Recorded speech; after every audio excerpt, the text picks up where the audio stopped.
Good evening. This is Avraham Shira. Welcome to a special edition of our weekly class on Rabbi Nachman. We teach Rabbi Nachman every day on Patreon, but tonight's section of the learning that we've been doing for quite a while is so important that I felt like we have to make this public. And it's really a description of some of the most mystical ideas of the Kabbalah brought down into the soul of the Jew, the soul of the tzaddik, and the relationship that exists between this master soul and all the little guys like us that are, attached to the tzaddik in whatever way we can be. Of course, the throne that we're talking about, the four faces on the throne are the Kisei Kavod, the throne of glory that exists in a high world called Bria. It's in the level of the pure thought, above the level of good and evil even.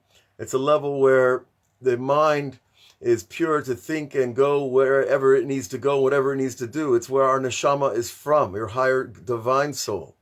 It's one of the goals on the ladder, is to reach that divine soul, attach to it, and receive from it. And this is where prophecy comes from. This is where our true selves reside.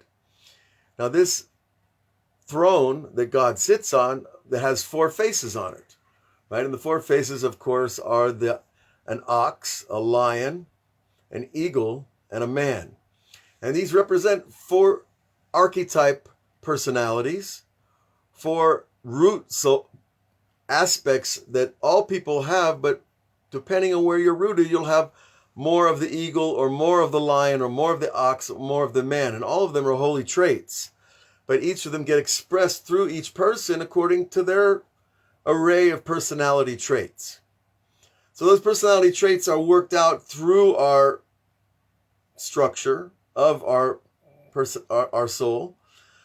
But what the rabbi is teaching us here is how each of them works as part of a process to bring us to the highest level. So let's take it piece by piece, and you'll see what I'm talking about. The first level, we're going to talk about the lion. What is the lion of the soul? Rabbi Nachman says, Zeu bechinat aryeh lashon leket, melaket marat nefesh. The first job of the soul is to gather in our bitterness, the marat nefesh, the bitterness of the soul, and if you're a leader, the people who have bitter souls. King David did this very clearly. He gathered together 600 men in his fleeing from King Saul, and King David was on the greatest of levels of the righteous, but he gathered together the very bitter people that were in debt, people that had other kinds of problems that, we know about very well today. So the Marat Nefesh, the gathering in of the Marat Nefesh, is because those souls have damage. But what happens? It's a beautiful thing. Because they have a leader, because they have a soul, they come together and they work it out together, and they actually cause a tikkun, a repair to those souls. And he says, Im bisami im ratzona tov, because each of those people, even though they're fallen, they have a good spark. And when you bring troubled people together that have a good spark, guess what? They kind of rub against each other like two sticks and create a spark of fire, and that's the good in each person. So when a person's alone, it's much harder to bring out the good. But when you're with a group of people and you connect to them and they connect to you, then all of a sudden that spark of good in you starts to rise up. And he goes on to explain that this is the idea of bisami, from Shira Shirim, the idea of a fragrance, that a person's good spark is a fragrant scent to the world and even in the spiritual realm as well. God identifies with our good spark through a fragrant scent. Now, and he lifts up those good sparks. And then the next level is the shor, the ox, shebenefesh, in the soul. What is the ox and the nefesh? Well, shor is the lashon midbar shor. It's one of the stops that the Jews went on in the desert when they came out of Egypt. And it's the or mitzusach nitvasef banefesh mechamat kibbutz. Well, that's the light you get when you come into the group. That when you join a group of people that are striving and desiring for truth and for goodness, then their good spark jumps onto you, and your good spark jumps onto them. And so you start to receive. And that or mitzutzach there's a level in the seven heavens. One is called the mitzachtsachim. And the lashon of the modern Hebrew will teach you about it. It means like to polish or to shine. That by being with each other, we polish each other. We shine each other. We bring out that good point even more. And that's the lashon, the language of Shur, or the ox, and that's that power in the soul to receive from the gathering of the souls. Because what happens is we start gathering in pieces of our lost selves. That every time we do a sin, we lose a piece of ourselves. And it gets embedded right over there, wherever we were, whatever we did. And so we need to get that spark back, because it fell into a fallen place. So whatever the sin is, right, whatever you want to call it, it has a spark of God in it. We need to pull that back. So by being in the group and being shined and polished and lifting out that good, we're able to gather in our own good. Okay? And that's this idea of the lion and the ox working together in the soul to pull back those sparks that have fallen and scattered. And then the soul shines. The soul of a person will shine out of him. You could see it on his face. You could see it in his smile, in his eyes. He's a different person. Okay, ratzon ein me'ir. However, when a person's soul is not illuminated, when you feel that darkness, you feel that heaviness, you don't really want to do anything, you don't have desire, az nefesh b'chinat nefesh re'eva. That's called a hungry soul. When the soul is hungry, it's hungry for light, right? Ki ikar ara'av mechamat eder ha'or, because the essential idea of hunger is the missing light. It's not missing food, it's not missing money, but the true hunger is not for the things in the physical world, it's for the essence of the soul. The soul longs for God. Now every person is actually necessary, and it's the place where you feel the emptiness is actually God calling to you. Now, this is an amazing thing. I remember as I was a secular person driving around America in my van. I used to feel the emptiness a lot, and I didn't realize the emptiness was actually God calling me. And when we understand that, we can start to fill the emptiness. Okay, and so that happens at this level where the soul gathers with others, the light starts to shine out, and the hunger starts to be sated, to be satisfied with being yourself, to be satisfied with life. It's an amazing thing. We don't need to be millionaires. We just need to be satisfied, because there's plenty of millionaires who aren't satisfied. There's plenty of people who are handsome and talented and the whole world loves them, and they sit home alone and they're miserable. But we need, as individuals, wherever we are on the scale of society, we need to learn to be satisfied. But the way we get satisfied is with our true selves, this spark that we're going after here tonight. Okay? And so when he tells us an amazing idea afterwards, that when the Jews came out of Egypt and they went into the desert and God fed them this lechem abirim, it's called the bread of angels, the man, or manna as it's called, that food, mikan suma eno sova. He tells us we learned that first God makes us hungry and then he feeds us. There's no point in giving somebody food unless they're hungry. So even the Jews in the desert needed to be made to feel a bit of hunger. Okay, so they felt the hunger in the desert and God gave them the man. Now this man, this spiritual food, it was a little bit physical. It landed on the ground in the morning like dew. They had to gather it up and eat it. And it tasted like whatever they wanted, whatever their mind was focused on. Now that idea of the man, though, it teaches us that a blind person doesn't have satisfaction. Now this is a strange thing, but if any of you have ever eaten in a dark room, you'll see that your food does not give you complete satisfaction like it does when you can see it. And this is a deep thing. Ki ikar seva mechamat or sheyireh be'enav. The real satisfaction, it comes when they first serve the dish. It comes out on a nice plate and all the things are there on the plate. Seeing the food already begins the process of satisfaction, because the eyes are taking in information and telling the heart something good is going to happen. And that releases already serotonin in the brain that tell the body, get ready, something good is going to happen. And so a person already is receiving satisfaction before he even eats, if he can see the food. But a person who can't see, how can his soul be satisfied and filled? And of course, the whole point, a satisfied soul is when your will has been fulfilled. So, if you have a will, the rabbis say if you reach in your pocket and for $1 and you only pull out $50 or whatever it might be like that, you're not satisfied. You had a will and it wasn't satisfied. Most people get angry because their will is not satisfied.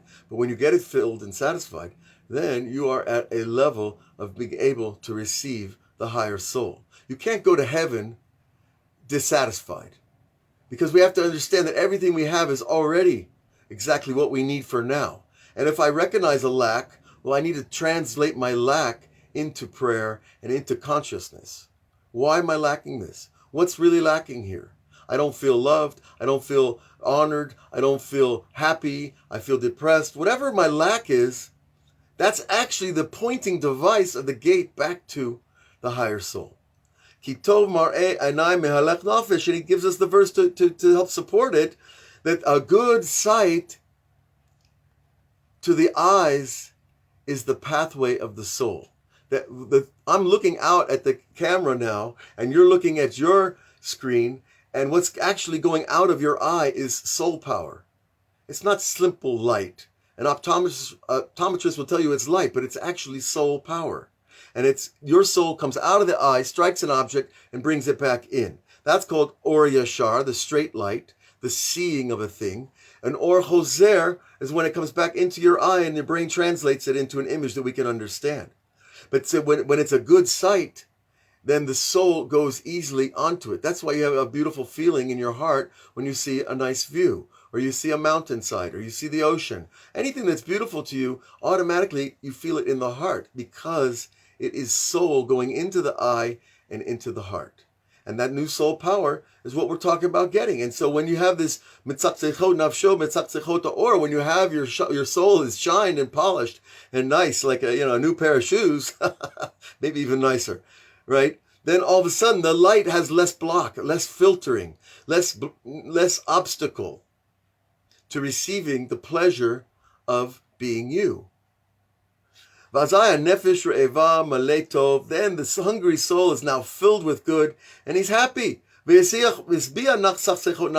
then you get that sense of satisfaction.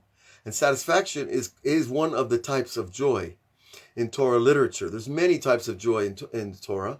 And one is this idea of satisfaction. I'm good with things. I'm good with what I have. I'm good. I see lack. Okay, maybe I need to work on that, but I'm still good with what I have. And I'm not walking around grumbling because I don't have what I need. Now, this is all the whole idea of the shore, this ox. Lashon histaklut, which is the language of gazing or seeing. He repeats the idea. Now he comes to the next level of the soul. The next item on the throne of glory is the eagle. Now the eagle, shebechinat nefesh, ze bechinat titchadesh nefesh, kezachidusha nefesh ba'aliyata, bechinat ibur. That's when the soul is taken up and impregnated from the upper mother. Now the Kabbalah uses this metaphor of male and female, father and mother, son and daughter all the time. And it's a system of speaking about energy fields and lights of the soul. So when you learn the language of Kabbalah, you're simply learning how the energy moves between the different parts. But when you know a mother and a father, a daughter and a son, you're already on track. So here, what happens, the level of the eagle in the soul is that which lifts you up and attaches you to the higher part, to what we call the upper mother, which is in Bina, which really recharges the person completely. This is the idea of the eagle, as King David said. God, he actually prayed to God, renew my soul as in my youth. In other words, this idea of being young is achievable, but it's an inner feeling of being young. It's not external youth. It's not fast cars and, fast other things, right? It's about the renewal of the sense of youth, the sense of hope, of vision, of direction, of finding a place in the world, of carving out your direction in this planet. And I'm 60 years old and I feel better than I did when I was 30. I tell you the truth. And all aspects.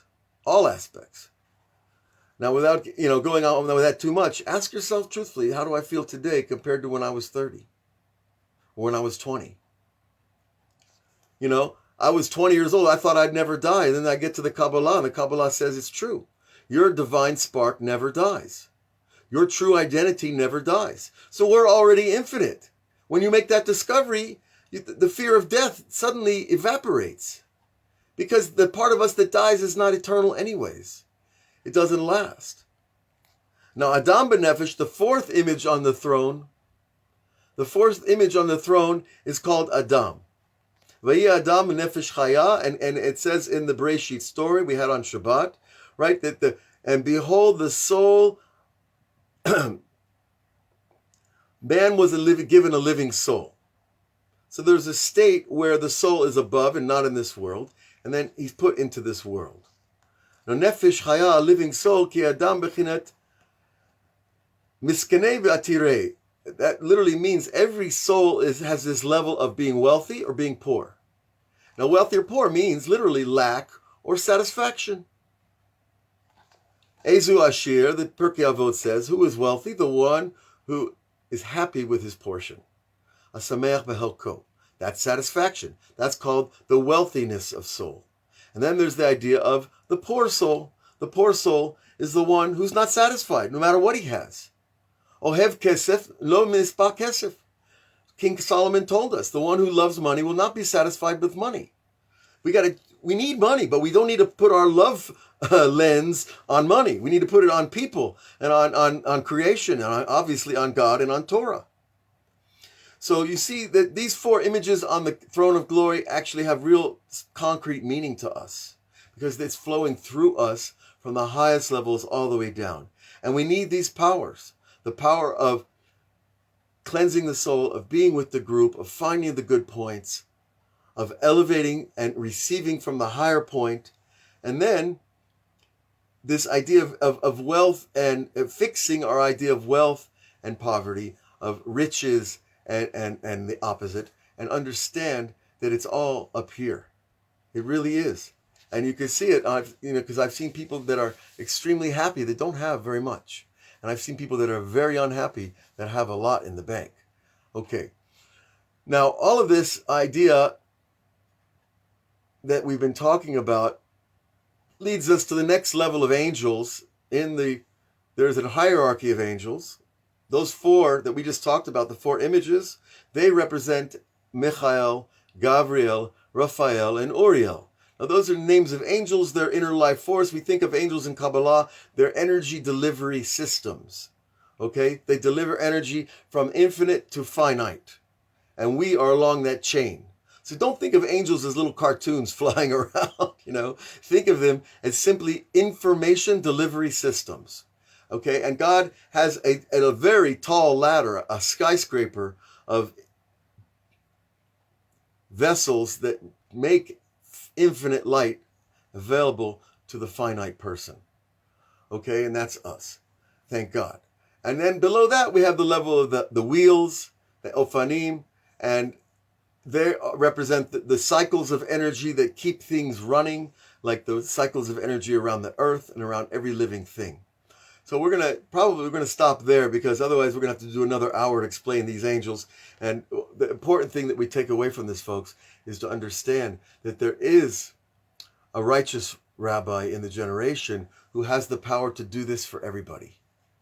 We need to do what we can do for ourselves.